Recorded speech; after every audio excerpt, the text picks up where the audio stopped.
कामयानी जयशंकर प्रसाद द्वारा रचा गया एक महाकाव्य है। यह आधुनिक छायावादी युग का सर्वोत्तम और प्रतिनिधि हिंदी महाकाव्य है। प्रसाद जी की अंतिम काव्य रचना 1936 ईस्वी में प्रकाशित हुई। इस पुस्तक में 92 पेज है। करेंगे किताब पर चर्चा, लेकिन उससे पहले अगर अभी तक आपने हमारा चैनल सब्सक्राइब नहीं किया है तो कर लीजिए। मैं हूं ओशी और आप देख रहे हैं बुक पास।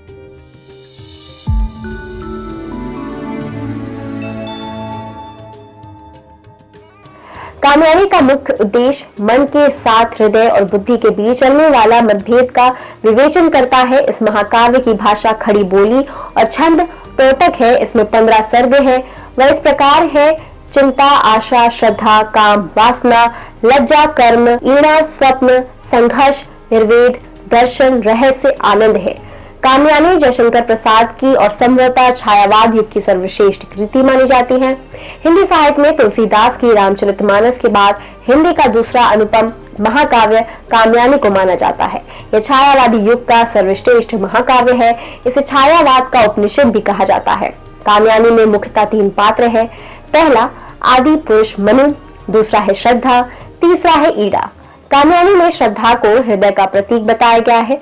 सबसे बड़ा सर्ग श्रद्धा ही है। इसमें मानवीय संवेदनाओं, मन की विचारों और कर्म का आदान प्रदान को दर्शाया गया है, जिसमें मनु, जो कि एक मनुष्य है, मरने के बाद अपने आप को भावहीन पाता है। फिर वह अलग अलग भावनाओं, मन के विचारों और कर्म में उलझने लगता है। कामयानी में इस बात की ओर इशारा करता है कि जैसे जैसे मनुष्य की उम्र बढ़ती जाती है, उसके व्यवहार में परिवर्तन आने लग जाता है। कामयानी में मनु और श्रद्धा की कहानी है। कामयानी जल प्रलय की घटना।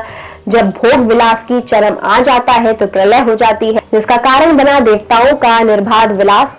अकेले बचते हैं मनु, जिन्हें बस शून्य दिखाई देता है, मृत्यु दिखाई देती है, सब जगह जल ही जल है। फिर धीरे धीरे पृथ्वी का आभास मिलने लगता है। इसमें प्रकृति और सार्वभौमिक व्यवस्था लताएं दिखाई देती हैं। चिंता के बाद मन में आशा की किरण दिखाई देती है। आशा निराशा के बीच में श्रद्धा दिखाई देती है। रति काम की पुत्री, विलक्षण नए सौंदर्य के साथ एक भाव वृत्ति का नारी रूप से सजीव प्रतिनिधि बनकर उपस्थित होना श्रद्धा मनु के जीवन में वापस लाती है।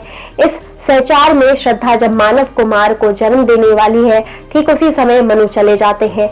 मनु संकल्प विकल्प का स्वामी है। मनु स्थिर नहीं है। मनु और बुद्धि को जोड़ने वाला हृदय है। इसलिए मनु ने न केवल श्रद्धा को प्रभावित किया, बल्कि ईड़ा को भी प्रभावित किया। जब श्रद्धा इस स्थिति में आ रही थी, मनु के पूर्व संस्कार उन्हें पशु हिंसा पूर्ण यज्ञ की और उन्मुख कर रहे थे, जो उनकी ईर्षा का सूचक है। मनु अपनी भावी संतान के प्रति ईर्षा भाव को लेकर शाश्वत प्रदेश पहुंचते हैं।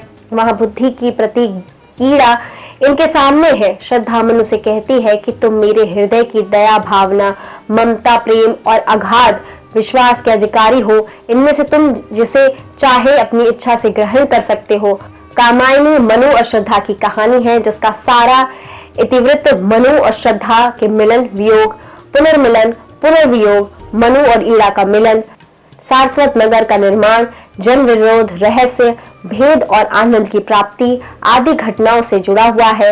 कामयानी की सबसे बड़ी विशेषता यह है कि उसमें अतीत के धरातल पर वर्तमान युग की समस्याओं को प्रस्तुत किया गया है। इस महाकाव्य में प्रसाद जी ने मानवता के कल्याण के लिए आनंदवाद और समरसता की स्थापना करते हुए आनंदवाद का आधार इच्छा, ज्ञान और क्रिया का समन्वय है। उम्मीद करते हैं आपको ये वीडियो पसंद आया होगा। धन्यवाद।